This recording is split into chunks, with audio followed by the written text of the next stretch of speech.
நம்ம ஊர் ஹோட்டல் ஸ்டைலில் விதவிதமான சட்னி சாம்பாரோட இட்லி தோசை சாப்பிட்றதுனா எங்கள் வீட்டில் எல்லாருக்கும் ரொம்ப பிடிக்கும். அதிலும் குறிப்பாக தட்டில் இந்த தக்காளி சட்னி இருந்துச்சுன்னா 2 இட்லி சேர்த்தே கேட்பாங்க.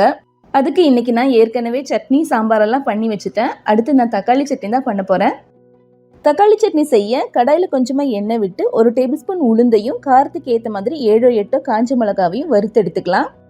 அடுத்து கடாயில் 6-7 பல் பூண்டு, 15 சின்ன வெங்காயம் ரெண்டுத்தையும் சேர்த்து ஓரளவுக்கு வதக்கிட்டு இது கூடவே ஒரு சின்ன பீஸ் புளியும் சேர்த்து வதக்கி எடுத்து வச்சுக்கணும். இதுக்கப்புறம் கடாயில் 2 பழுத்து தக்காளியை சேர்த்து நல்லா வதக்கிட்டு ஸ்டவ்வை ஆஃப் பண்ணுறதுக்கு முன்னாடி கொஞ்சமாக கருவேப்பிலை மல்லி இலை சேர்த்து 1-2 செகண்ட் வதக்கிட்டு ஆஃப் பண்ணிடலாம். கடைசியாக ஒரு 1/4 டீஸ்பூன் பெருங்காயத்தூள் சேர்த்து கலந்துட்டு எடுத்து வச்சிடலாம்.